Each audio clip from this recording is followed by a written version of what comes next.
לא שאותנו תהיה מפשעי. Shabbat Shalom. Nós aqui somos a congregação Moreste Yeshua, Salvador, Bahia. Em mais um Shabbat. Hoje nós estamos estudando a Parashá semanal Terumá, que é a 19ª Parashá. Estamos caminhando para o final de mais um ano no calendário bíblico judaico. Hoje já são 4 de Adar 1, né, o Adar primeiro, que esse ano tem 2 meses de Adar, esse ano judaico são de 13 meses. Por isso que, não sei se vocês estão atentos a isso, a Páscoa cristã, ela se baseia na Páscoa judaica, mesmo tendo ocorrido, né, lá nos primeiros séculos, aquela desconexão, vamos dizer assim, mas, queira ou não, segue o calendário judaico. Você vê que esse ano, pelo calendário judaico ter 13 meses, a Páscoa, a Pessa judaica, vai ficar o quê? Lá em abril. E, consequentemente, a Páscoa cristã também vai ficar... eu não sei exatamente a data, mas bem tardia também, por causa disso. Ou seja, querendo ou não, o calendário original, o calendário dado pelo Criador, é o calendário que norteia tanto judeus quanto cristãos. Isso é interessante. Porque temos o Adar 1, que é o que estamos agora, e depois vem o Adar 2, o Adar Sheni. A porção está aí, os textos para vocês na tela, Êxodo 25 até o 27, 19. As porções dos profetas também estão aí. Se você quiser conhecer melhor a congregação Moreste Yeshua, você pode acessar moresteteyeshua.org.br, e lá você vai poder conhecer um pouquinho mais sobre a nossa comunidade. E vamos orar e vamos pedir direção do Eterno para a gente estudar um pouquinho a porção de hoje, fazer alguns comentários sobre o que nós temos hoje para ler. Adonai, em nome de Yeshua, nós te pedimos que o Senhor nos abençoe, nos ajude a compreender cada vez mais a tua palavra. Como diz aquela parábola de Yeshua, muitas coisas nos desvia do caminho, muitas coisas tira de nós o foco. O trabalho, os estudos, os cuidados pela vida, os cuidados com a família, os cuidados com um monte de coisas. E às vezes nós temos dificuldade em buscar um equilíbrio, em trabalhar porque é necessário, estudar porque é necessário, cuidar das coisas do dia a dia, mas também buscar o teu reino, que inclusive, segundo Yeshua, e nós acreditamos no que ele diz, deve ser colocado em primeiro lugar. Eu creio que esse colocar o reino do Senhor em primeiro lugar é agir com justiça em todas as ações, no trabalho, no estudo, tudo que a gente faz no nosso dia a dia, que a gente procure agir com justiça, porque a justiça advém da tua instrução. Eu creio que isso é ser colocado em primeiro lugar, o teu reino, a justiça do teu reino, a legislação do teu reino. Para mim isso é, de fato, colocar o teu reino em primeiro lugar. E quando a gente age com justiça no nosso dia a dia, as coisas que buscamos não são acrescentadas. Então nos ajuda, Pai, a viver a tua palavra de modo prático em nossa vida. Que as pessoas não vejam em nós apenas uma capa religiosa, mas que vejam ações, atos, um dia a dia condizente com a tua instrução. É isso que nós buscamos, Senhor. Nos ajuda a alcançar esse nível de justiça, esse nível de verdade.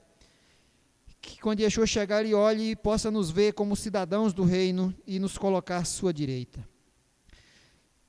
Usa-me como teu profeta nessa hora, usa a minha boca como sendo a tua boca no nosso meio, e que as mentes de todos que aqui estão, seus corações, todos que nos ouvem, sejam preparados por ti para compreender e identificar também, porventura, qualquer erro da minha parte, para que possam, não sigam qualquer algo errado que eu ensinar, qualquer coisa errada que eu ensinar, mas que se baseie na verdade, Pai.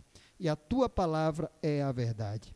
Eu peço a tua direção e já te agradeço em nome de Yeshua. Amém.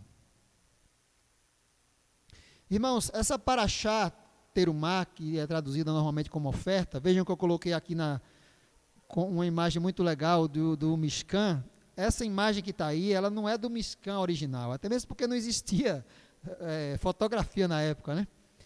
Mas é uma réplica. Isso aí, inclusive, é uma réplica atual. Essa imagem ela é atual, de uma tentativa de se aproximar do que era o tabernáculo. E antes de entrar na paraxá provavelmente dita, eu estava lendo a paraxá e pensando algo interessante. Quando a gente lê a descrição de como Adonai determinou a Moisés como construir o Mishkan, né, o tabernáculo, a tenda, nós vemos que a tenda, embora muito bela, né, com materiais nobres, ouro, prata, madeira de hoje, que hoje chamam madeira de lei, né? Madeira de qualidade, tudo da melhor qualidade possível. Nós vemos que, ao mesmo tempo, era algo muito frágil. Era algo que um vento forte poderia derrubar. A poeira, uma tempestade de poeira invadia tudo ali, chuva forte, qualquer coisa ligada ao tempo, às intempéries do tempo, afetaria. Era algo muito, muito feito de materiais nobres, no entanto, algo muito frágil. E isso traz para nós um significado profundo. Ao meu ver, isso traz um significado muito, muito profundo. De que Adonai estaria cuidando desse lugar constantemente. Todo o tempo ele estaria cuidando daquele lugar. Porque esse lugar essa tenda não suportaria fortes ventos, fortes chuvas, tempestade de poeira, que no deserto tem muito, ataque de qualquer tipo de coisa, ataque de abelhas, ataque de vândalos, tudo era frágil demais. No entanto, foi assim que ele mandou construir. Isso nos mostra o cuidado dele. É semelhante a Sukkah, que a gente constrói nas festas na festa dos tabernáculos, a festa de Sukkot, que ele disse que era para se lembrar das habitações no deserto, como eram frágeis as tendas no deserto. Isso é interessante, gente. É interessante o quanto Adonai cuida, quanto ele está atento. Às vezes parece, eu aqui vou citar uma amiga nossa irmã Dona Devanice, que na angústia dela, né, que ela agora fez uma cirurgia, mas ela esperou por anos por essa cirurgia e sofreu muito. Aí tinha dia que ela falava: Edivaldo, tem hora que eu penso que o Eterno me abandonou, que não ouve minhas orações. Aí eu: Dona Deva, calma, Dona Deva, tudo tem seu tempo para acontecer. Tem pessoas que vivem sofrimentos piores. Tudo tem seu tempo. E ao mesmo tempo que eu falava isso para ela, eu falava para dar um conforto, mas no fundo eu também ficava me perguntando: Senhor, por que a gente ora tanto? Por que tanto ela sofre tanto? Por que o Senhor não faz um milagre? Eu ficava me questionando. Só que agora ela já fez a cirurgia e ela me disse que quando ela viu o decorrer das coisas, como as coisas aconteceram, ela ficou regozijada de ver o quanto Adonai interviu, o quanto Adonai estava ali cuidando dela. Diz ela que, por exemplo, um médico que ela nunca viu na vida, um médico tratou dela como se fosse a mãe dele. Dizer que era uma coisa, ela disse que não tinha explicação o cuidado do médico com ela. Toda hora ia lá, e orientava, e conversava, e brincava, cuidado como de um filho para a mãe. E as coisas todas como aconteceram, um negócio assim muito, muito perfeito. E aí ela disse que ali reconheceu que Adonai estava constantemente com os olhos sobre ela, cuidando dela, fazendo as coisas acontecerem no seu tempo exato, no tempo devido. A gente é que não compreende. A gente é que não compreende. Irmãos, as coisas do Eterno é muito interessante, é muito, muito formidável. Ontem, por exemplo, sexta-feira, eu estava numa fila do agente dos Correios, né? E aí o cidadão lá, o funcionário atendendo as pessoas, e o sistema é uma lentidão, que o povo na fila, todo mundo agoniado, porque uma pessoa só levou muitos minutos lá para ser atendido. E aí eu fiquei conversando com as duas senhoras que estavam próximas a mim, o quanto a tecnologia é frágil, o quanto as coisas que os homens inventam, ao mesmo tempo que é boa, é frágil. Imagine um mundo moderno, agora é tudo na nuvem, né? Você tem tudo no celular, tudo no computador, tudo na nuvem, uma aparente segurança, você não precisa mais de papel, está tudo guardado eletronicamente, tudo muito bem protegido, né, códigos, aquelas mensagens criptografadas, é uma segurança aparentemente intocável. Mas você já parou para pensar que basta um pequeno terremoto que faça, por exemplo, uma subestação de energia de uma cidade parar de fornecer energia, que isso tudo vira nada? Imagine, por exemplo, nossa cidade aqui, Salvador, que o Eterno não permita isso acontecer nunca, mas vá lá que aconteça alguma coisa que a cidade fique sem abastecimento de energia durante 24 horas. A população entra em pânico, fica todo mundo sem internet, você não pode ligar o computador, você não pode recarregar um celular, você não pode ligar uma televisão, um rádio, nada, entra em colapso. Com exceção daqueles poucos lugares que têm suas próprias gerações de energia, como hospitais e tal. Mas a população como um todo entra em colapso, não sabe o que fazer. Isso em 24 horas. Imagine se for algo longo, tipo um terremoto, alguma coisa que cause um dano maior e que as pessoas fiquem sem energia durante muitos dias. Imagine um meteoro que caia sobre uma região e fica uma região inteira, um país inteiro sem energia durante muitos dias. É um colapso total. Então, você, por exemplo, que mora em sua fortaleza, tem pessoas que moram em mansões, em fortalezas, tem pessoas, a gente vê no dia a dia, no trânsito, pessoas que estão dentro de um carro. Eu já falei aqui a síndrome do SUV. Não, gente, eu não estou falando isso aqui, não é uma regra geral. Eu sei que tem pessoas que não são assim. Mas observe, você, pessoa normal, comum, que tem seu carrinho ali, preste atenção, comece a prestar atenção nas ruas da cidade, nas estradas.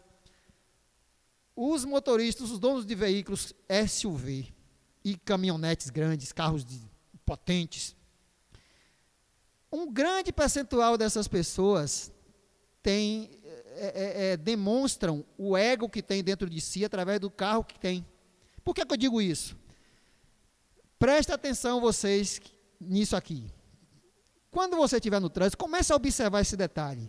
Sempre que você for numa rodovia ou numa via arterial da cidade, que vai um SUV ou um carro potente, uma caminhonete de luxo na sua frente, na faixa da esquerda, que você pedir passagem, se aquela pessoa às vezes está ali meio abaixo da velocidade, ou você está com pressa, precisa andar acima da velocidade e você pede passagem, observe na grande maioria como essas pessoas se comportam. Eu já tenho observado isso, e falo isso sem medo. A maioria, você pede passagem, pede, e ele fica ali pirraçando, ele nem aumenta a velocidade, nem deixa você passar. Quando é o contrário, quando é você que vai na faixa da esquerda e vem esses veículos de luxo, né, como eu estou dizendo, a síndrome do SUV, atrás de você, se você não der passagem, o cara só falta ali empurrar. Observe isso. Acontece isso com carros pequenos? Acontece. Às vezes você pede passagem para um motorista lá com seu Celtinha, seu Corsinha. Às vezes o cara também não dá passagem, mas é uma minoria. Mas eu tenho observado isso constantemente. É quase sempre.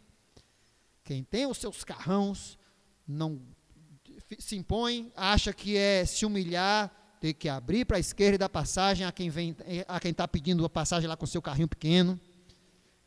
Observe, para não ficar nas minhas palavras, você mesmo passe a observar isso.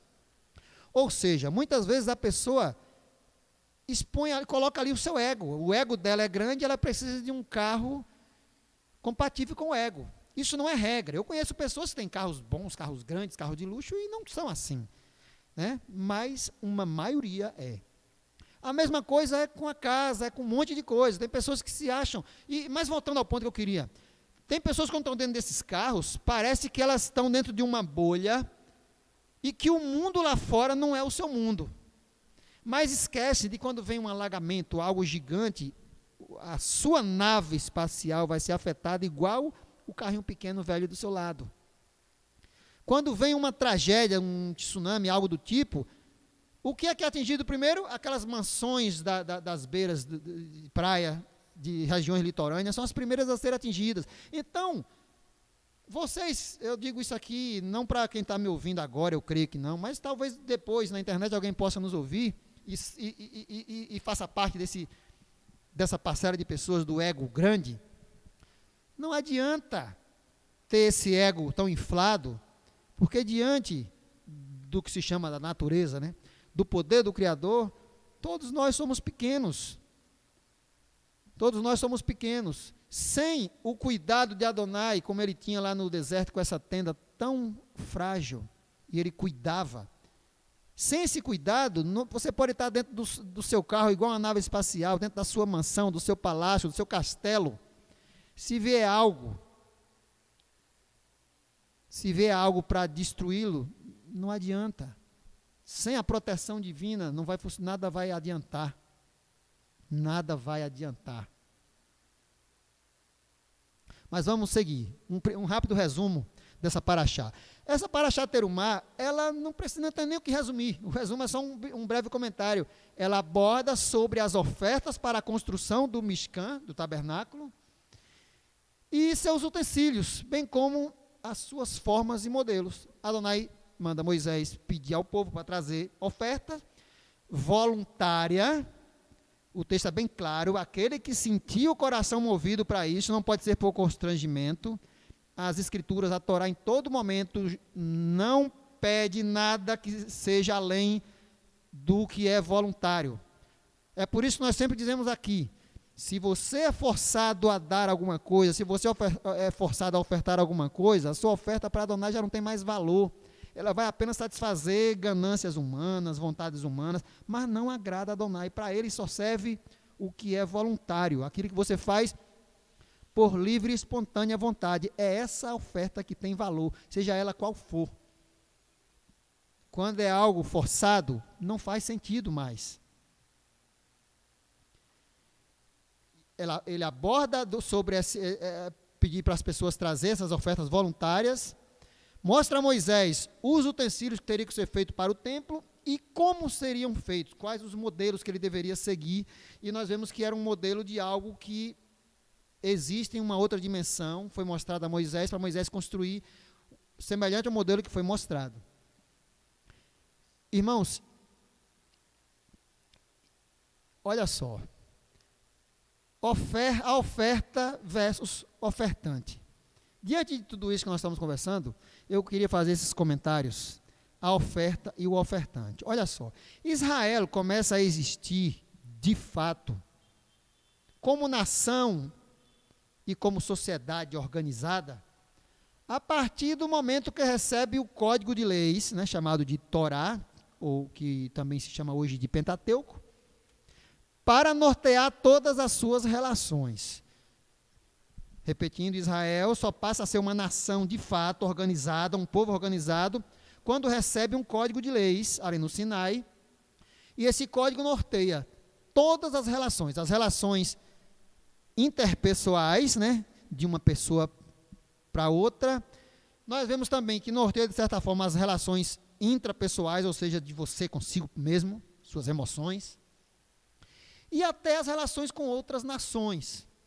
Há também essa relação, ou seja, norteia todas as relações humanas, até com os animais. Muito bem, Lorisvaldo está aqui lembrando, até com os animais, tudo, como você deve se portar no seu dia a dia, o padrão de justiça. Israel só passa a ser considerado uma nação de fato a partir daí.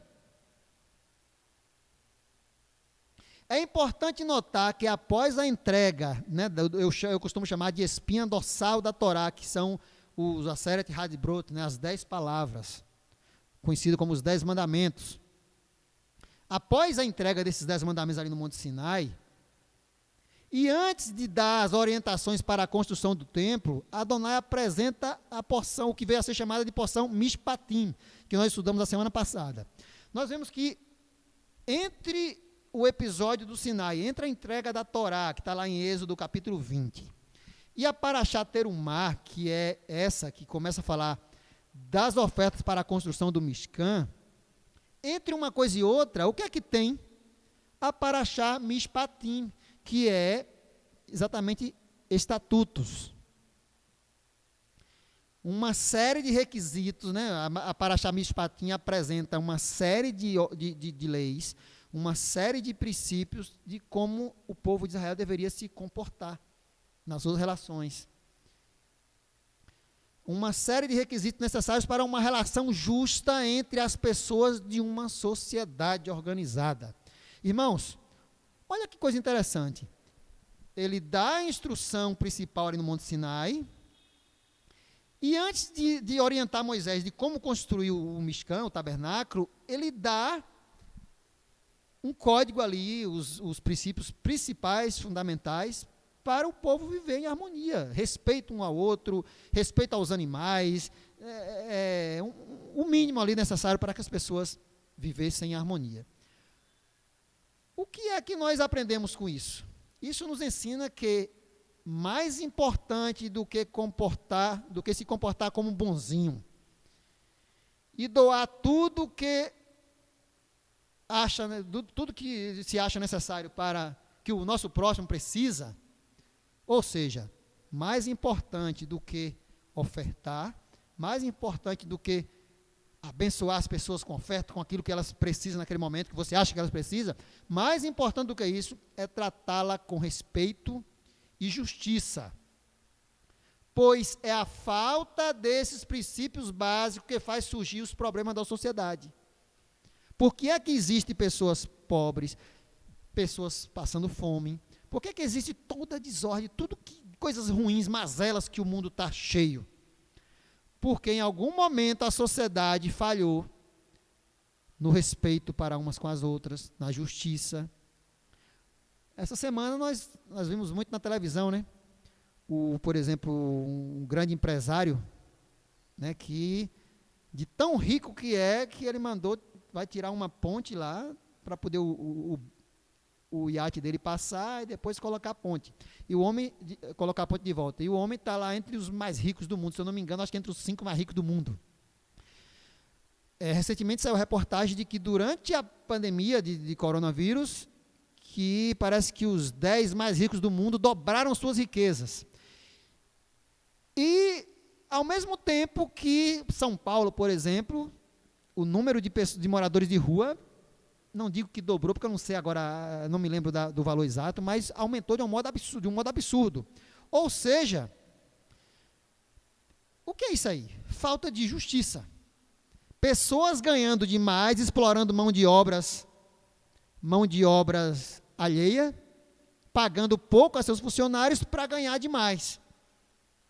Por que é que existem países aí do mundo, que eu não vou dizer nome aqui, mas vocês sabem, existem países do mundo aí em que a indústria é poderosíssima, exporta para o mundo inteiro.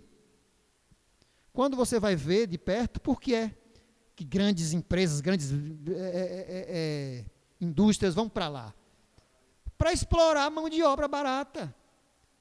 As pessoas trabalham de se acabar, quase que um trabalho escravo, moderno, vamos dizer assim, para produzir riqueza para um país ou para produzir riqueza para uma meia dúzia de poderosos empresários grandes.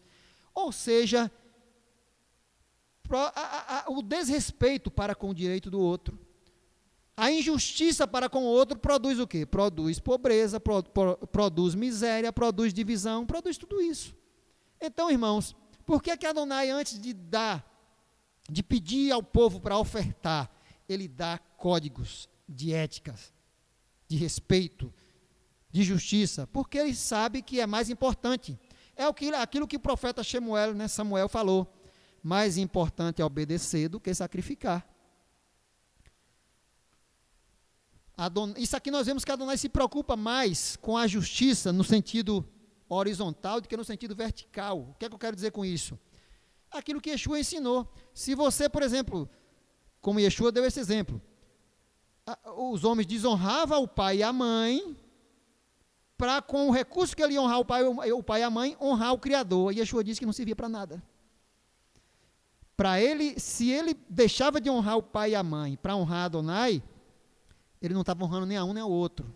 Porque Adonai espera que ele honre primeiro o pai e a mãe, porque ele mandou fazer isso, para então ele ser honrado com isso.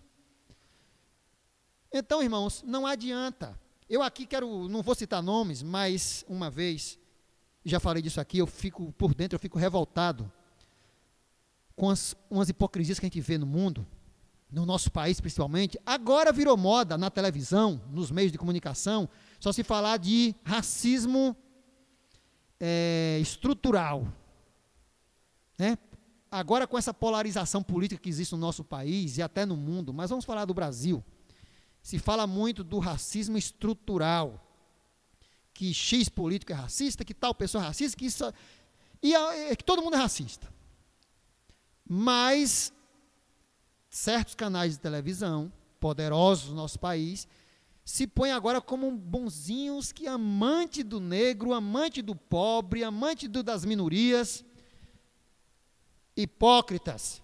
Eu cresci vendo as novelas, nunca vi uma novela, uma loirinha toda, né, toda enfeitadinha, como empregada doméstica, por exemplo. Quando tinha, era aquela que estava como meia maluquinha, às vezes explorada ali sexualmente pelo patrão, a coisa meio distorcida. Vocês que são brasileiros, que assistem novelas no nosso país, sabem do que eu estou falando. Pega as novelas, muitas aí, e observem. Quem são as pessoas que faziam papel de empregada doméstica, jardineira, aquelas profissões que são julgadas como as mais humildes. Observe. O que é isso se não for racismo estrutural? Ah, não, ele está fazendo aquilo ali para mostrar uma realidade. Não caia nesse engodo.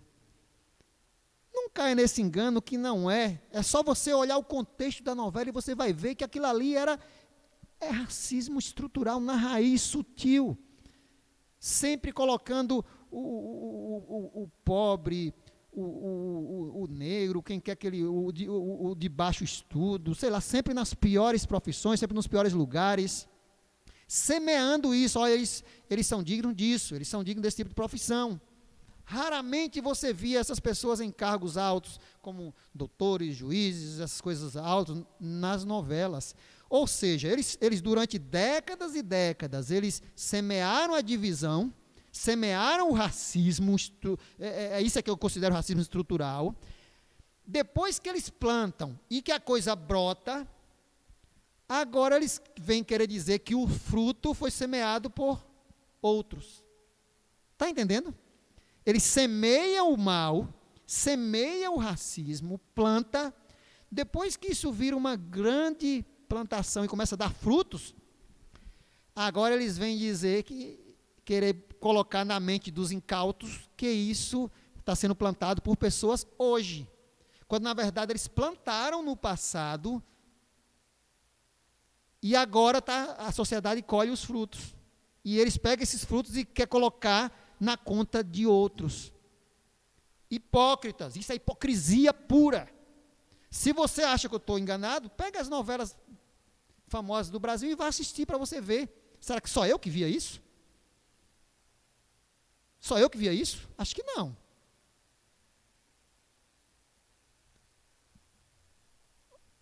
O que é que nós vemos nisso aqui? O pior opressor é aquele que causa o mal ocultamente para depois oferecer o remédio publicamente. O pior opressor é aquele que causa o mal ocultamente para depois oferecer o remédio publicamente.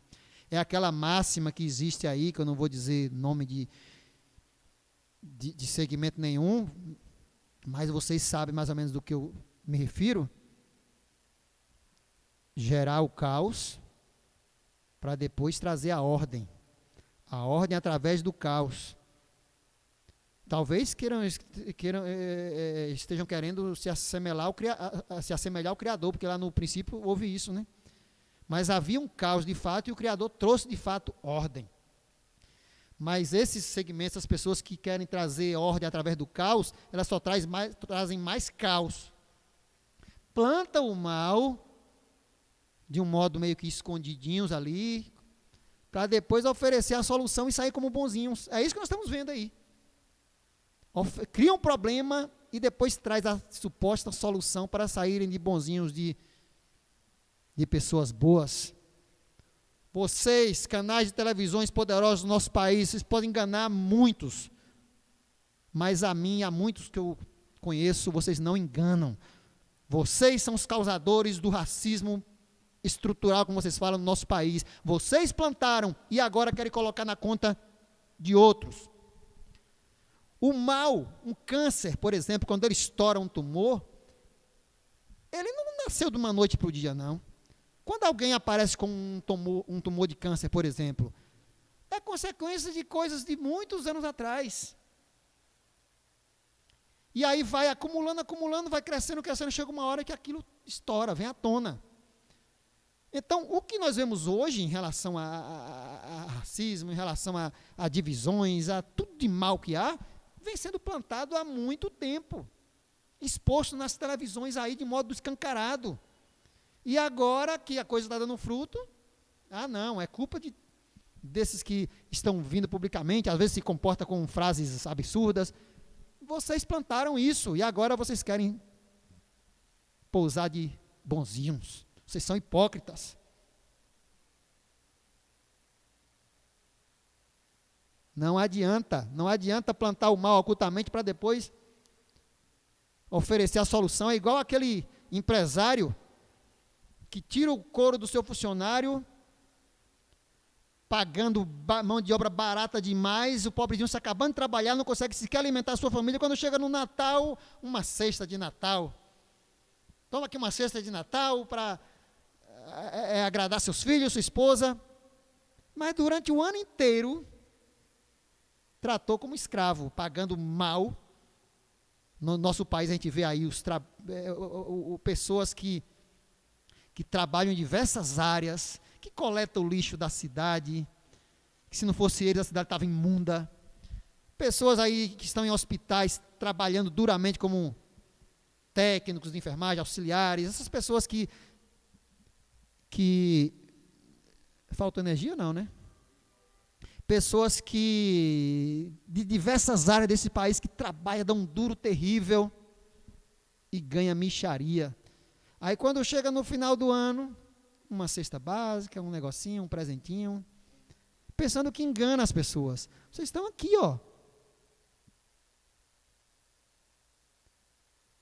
causando os males da sociedade por falta de justiça, por falta de respeito, causando os males.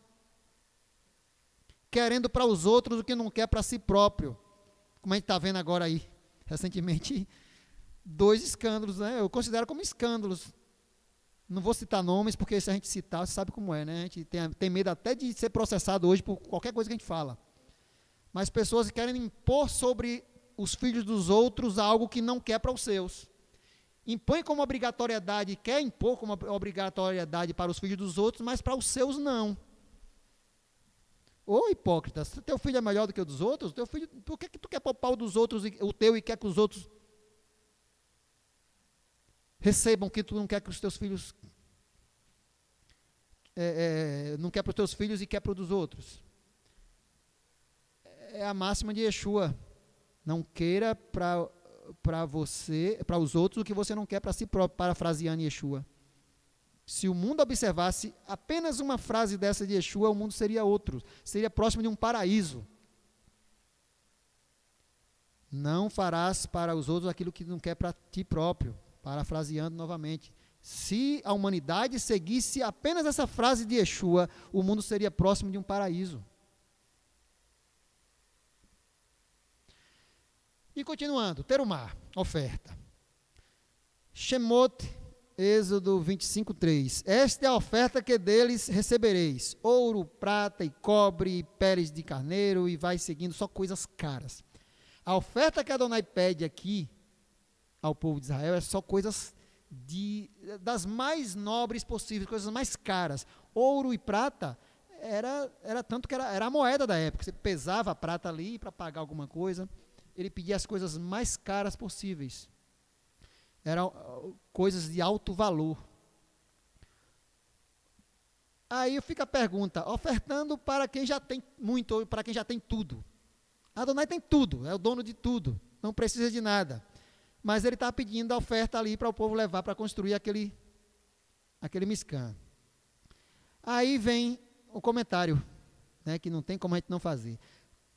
Quando se doa algo para alguém que tem necessidade, quando você doa para um pobrezinho, alguém que está realmente necessitado, doa-se por misericórdia, né, porque você se põe no lugar da pessoa, age de misericórdia e doa.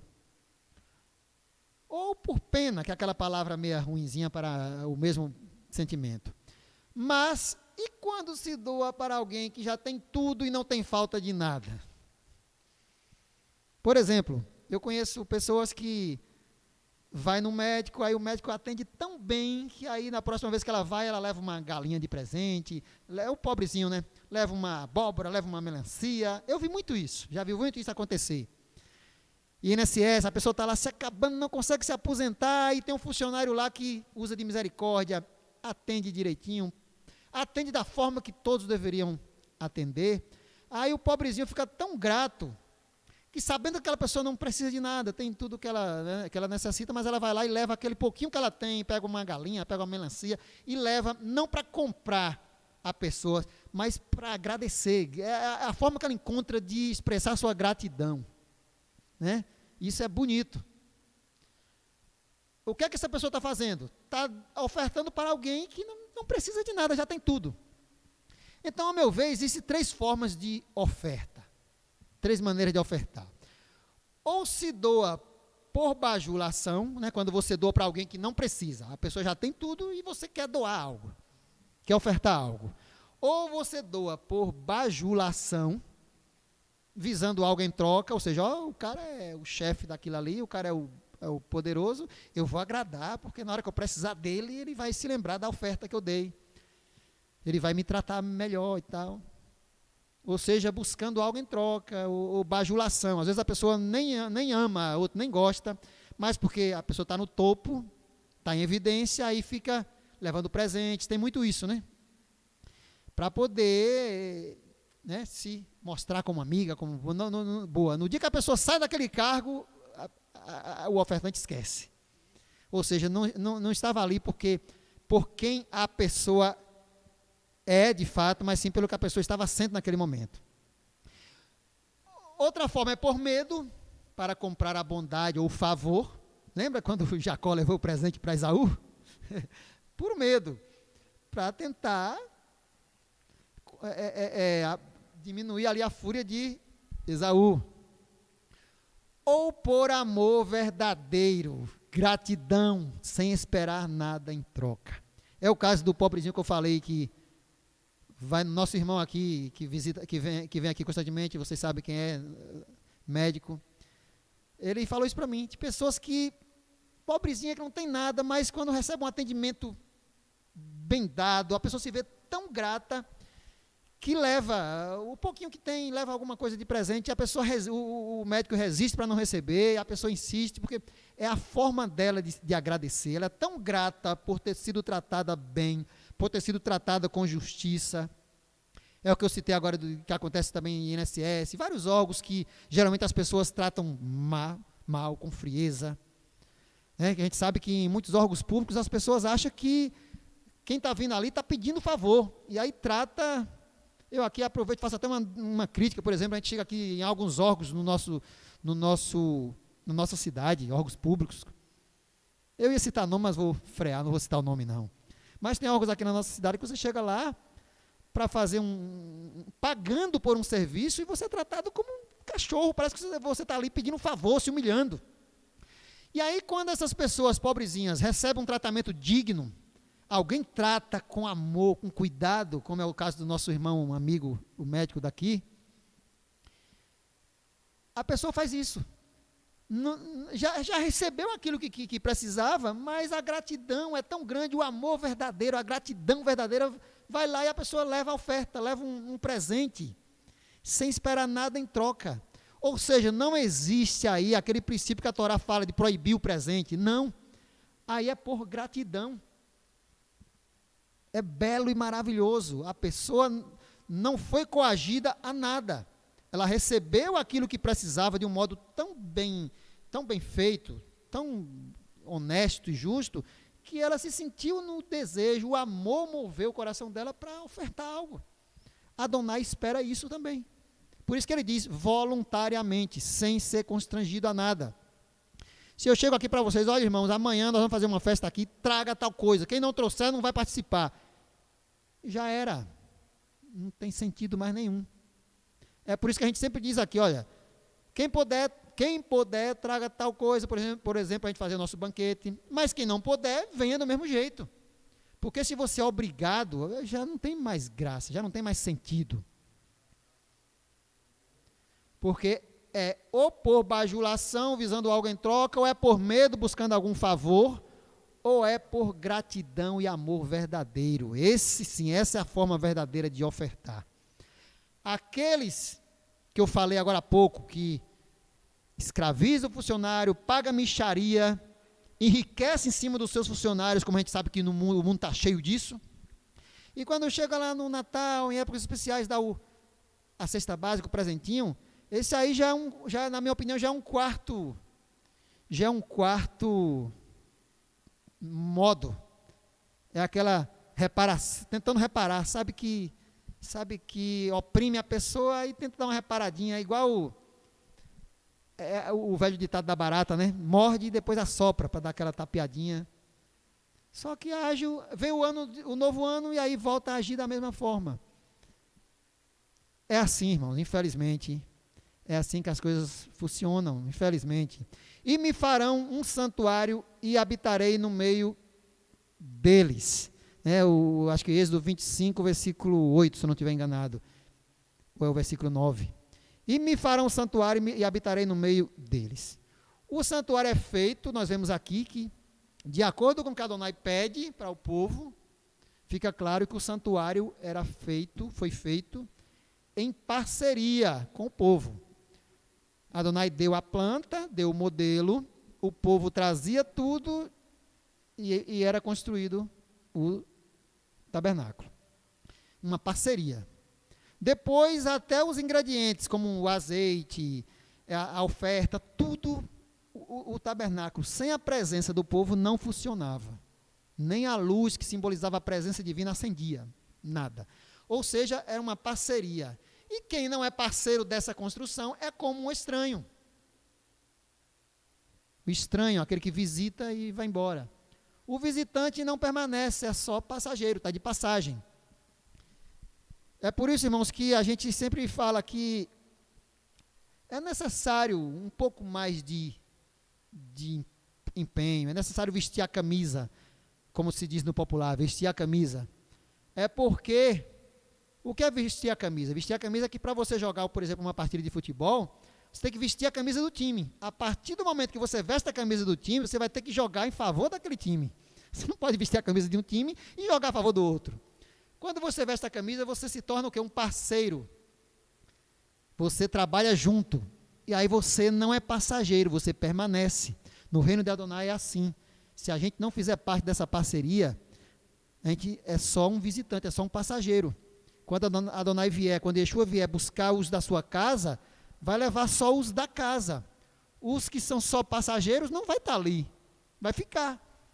Então é importante que no reino do Eterno nós sejamos como parceiros. No reino do Eterno nós devemos ser como parceiros e não como meros visitantes. Eu não digo isso aqui de você cobrando para que você seja membro de uma congregação, não. Mas que você participe, que você esteja presente quando possível, você vista a camisa, porque quando a gente trabalha, faz algo para o reino do Eterno, a gente está como parceiro, como membro, morador daquela casa. No dia que Yeshua vier, você vai ver você presente, né? No âmbito amplo, no reino. Vai ver você presente e vai dizer, ora, esse é parceiro, vamos. O que é só visitante, não veste a camisa, não é parceiro, é só visitante, está de passagem. Está só de passagem. E para encerrar, o propiciatório, versículo 25, 22, que Adonai mandou construir sobre a arca, e aí ele fala, e ali virei a ti, falarei contigo de cima do propiciatório, do meio dos querubins. Olha que Adonai disse que vinha até ali o propiciatório, no meio dos querubins, e falaria com o homem. Eu vejo nisso aí uma referência ao Éden. Gênesis 3, 24. E havendo lançado fora o homem, pôs querubins ao oriente do jardim, e uma espada inflamada que andava ao redor para guardar o caminho da árvore da vida. Adonai proibiu o homem de ficar no Éden, proibiu o homem de ter acesso à árvore da vida. O homem deixou de ouvir Adonai falar, como diz que aqui, ó, e ouvir a voz do Senhor que passeava no jardim na viração do dia.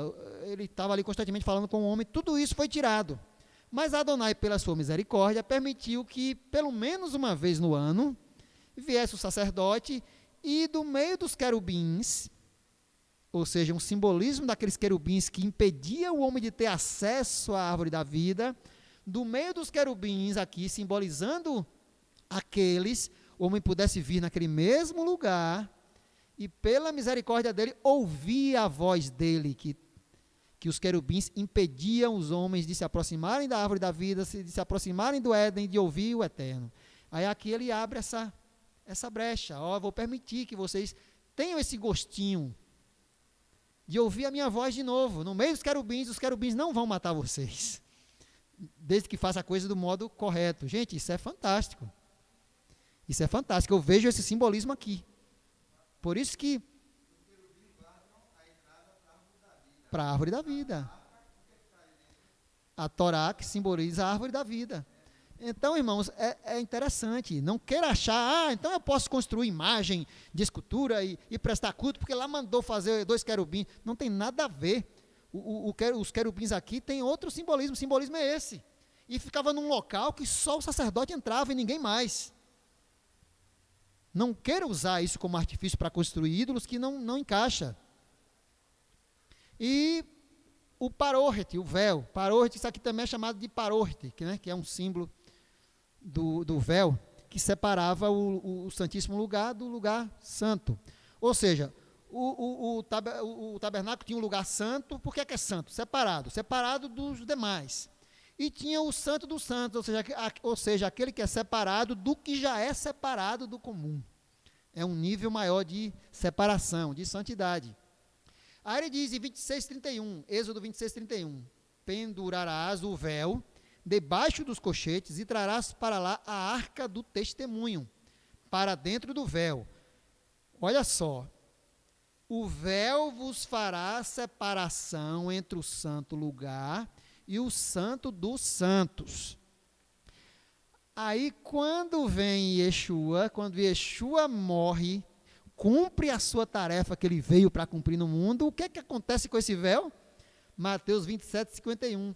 E eis que o véu do santuário se rasgou em 2 partes, de alto a baixo. Gente, você acha que os autores disso aqui, os que escreveram isso aqui, eles teriam alguma noção desse significado para escrever isso aqui? Lógico que não. É algo muito profundo. Eles escreveram isso aqui apenas narrando um acontecimento que eles não tinham a mínima ideia do significado, certamente. Eles narraram um acontecimento apenas, porque não tinha como eles terem esse entendimento. Mas, depois de tantos séculos, a gente avaliando as coisas, as pessoas avaliando, a gente chega a um momento que a gente começa a concluir que uma coisa está ligada à outra. O véu aqui separava, impedia o homem de ter acesso ao Eterno. Só o sacerdote da casa de Arão tinha acesso. Com a vinda de Yeshua, já não é mais só o sacerdote. Qualquer um, através do caminho que Yeshua abriu, já pode ter acesso ao Eterno. Aí o simbolismo é o quê? Esse véu que separa se rasga, simbolizando que a obra que Yeshua fez abre caminho para a árvore da vida. Aquilo que Apocalipse fala, que Yeshua com seu sangue abriu o caminho para a árvore da vida. Esse é o símbolo aqui. O véu que separava o lugar santíssimo dos santos se rasgou para abrir o caminho. Yeshua abriu esse caminho e agora todos, ou seja, ele conquistou esse direito do acesso à árvore da vida. Ainda não temos, mas o direito já foi adquirido. Na hora que ele vier, teremos direito à árvore da vida, porque ele abriu o caminho, ele rasgou o véu que separava o acesso ao Criador. Gente, isso é fantástico. Que Adonai nos abençoe.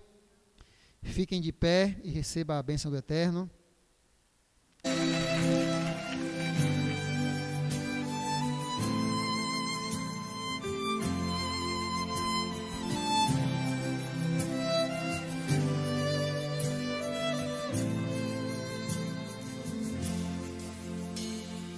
לא שאותנו תהא מפשענו, שרים אנו שיר אהבה.